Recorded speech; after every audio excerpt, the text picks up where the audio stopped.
Yeah, I did change, and I'm really glad I changed. This one's wife, she is just so rude. Hello, I'm H.G. Tudor.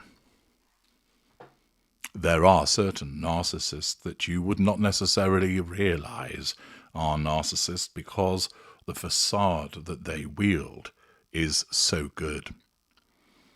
They appear to have the common touch, the ability to speak from pauper to prince. People are drawn to them. People find them engaging. They are able to segue from person to person as they talk to them.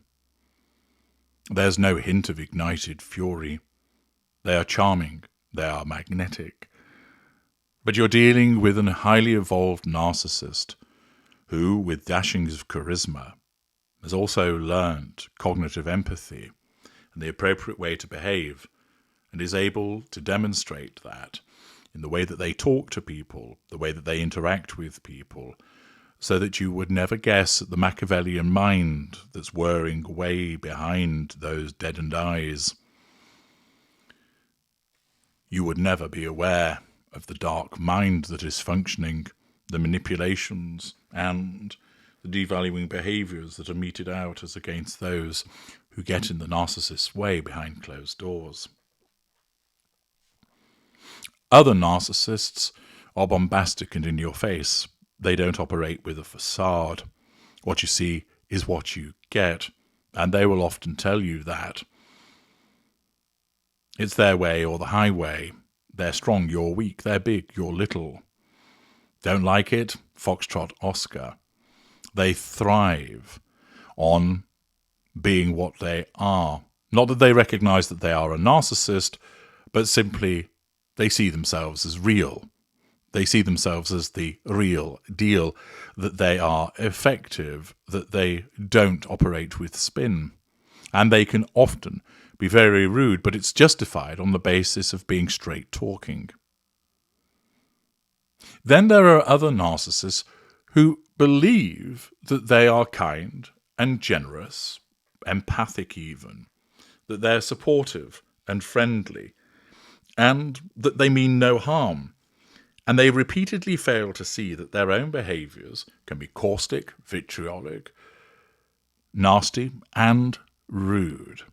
And this is where we find ourselves in relation to this one's wife. There are many instances of her rude behaviour that have been well catalogued, and she's at it again. This time, it appeared at the ESPYs that she and Harry attended. I've dissected aspects of the behaviour for you to understand more about her narcissism, but here we have some further video footage which encapsulates her rude nature. It's in two parts as she departs the event. So let's play both pieces of footage and then we'll break down what's going on in relation to her narcissism that's driving her rude behaviour.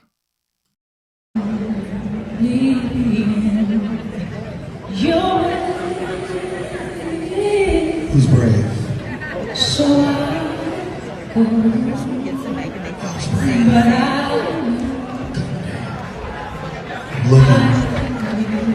Looking. Everybody's pointing to you. Everybody's pointing to you. You got to do it. Somebody pass this microphone down to her. Go.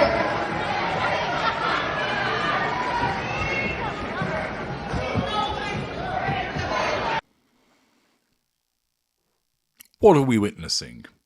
And what does this tell us in relation to this one's wife's behaviour? She and the Prince of Pink Pancakes are leaving the ESPYs partway through. That in itself shows a sense of entitlement and grandiosity. They can't be bothered to remain at the award ceremony. Harry's got his award. It's time to go. Yeah, thanks for the fuel. Thanks for the adoration. But we're off now. because at the end of the day, there's nothing more for us to obtain here. And remember, particularly for this one's wife, there's nothing to be gained in hanging around. The event was about Harry, and her narcissism deemed that it was appropriate for her to gain fuel by way of reflected glory as a consequence of the award that he was receiving, to enable her to make an appearance, and since he was an extension of her, that his award becomes her award. She demonstrated again her possessive control of Harry, her sense of ownership, as I've explained, by virtue of the repeated instances where she kept holding his hand, even doing so when he stood up to go and get the award. She still held on to him. The reason being is that she doesn't have a response governed by emotional empathy, whereby she would instinctively let go. Her narcissism has to catch up. There are some that thought that her holding on to his hand as he got up was because she wanted to force him to turn and kiss her, to acknowledge her, or even to take her onto the stage also. That isn't correct. What you were witnessing was the fact that prior to him standing, she continued to hold his hands as a method of a physical assertion of control over him. When he was announced as an award winner, when he then stood up, this meant that if she were not a narcissist, or she was a more evolved one, she would have recognized sooner to let go. But remember from my video, The Imitation Game, she doesn't have a natural emotional empathy-driven response, which would be to recognize the boundary and let Harry go. Her narcissism has to play catch-up. It essentially needs to think, what do we do now in this situation? Harry's going, he's going up for an award. Oh, right, we need to let go of his hand. So you get that second delay. The cherry picker has gone off the warehouse to go and find the appropriate response. Thus there is that delay.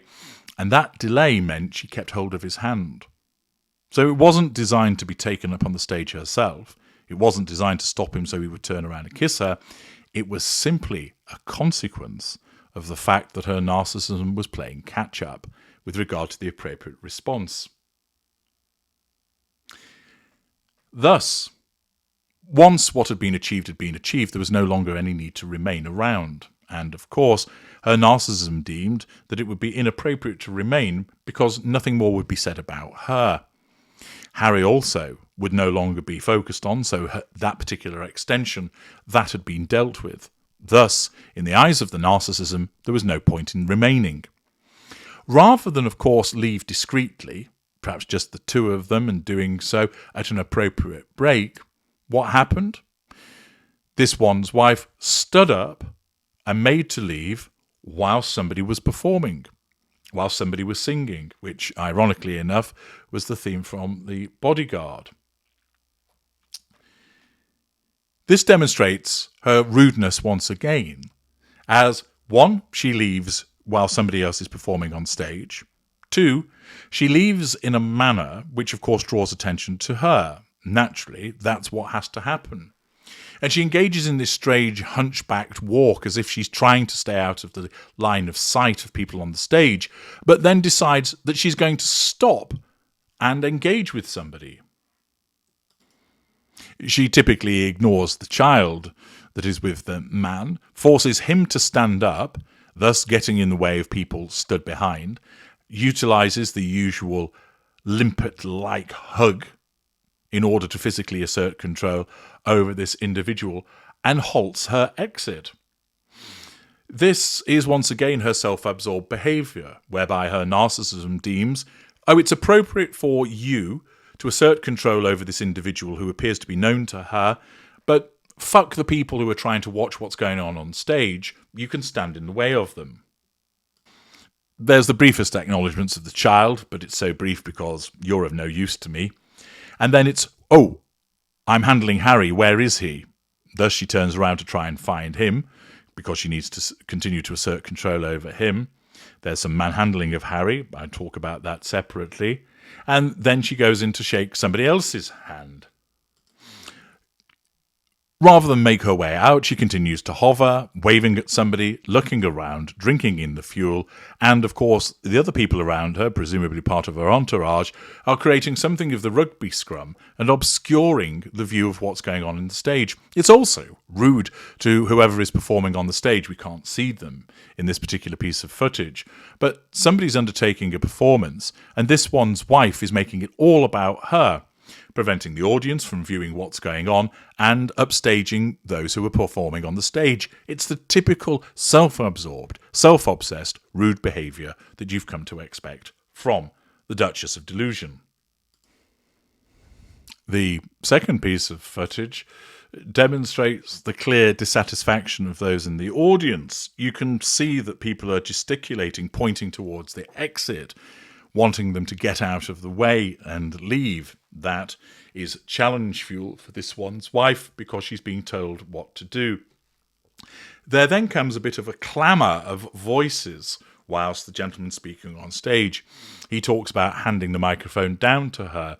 It's not clear whether he's talking about this one's wife or somebody else because we can't see the individual and where he's looking and who he's talking to.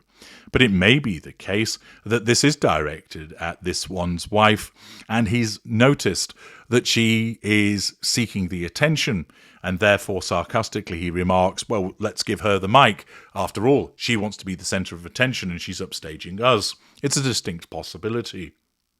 You hear an uptick in the volume of those in the audience who had clearly remained quiet whilst the performance was going on, but as this one's wife leaves, but then halts and gets in the way and starts drawing attention to herself, this evidently displeases many people in the audience, resulting in them reacting in the way that you can hear.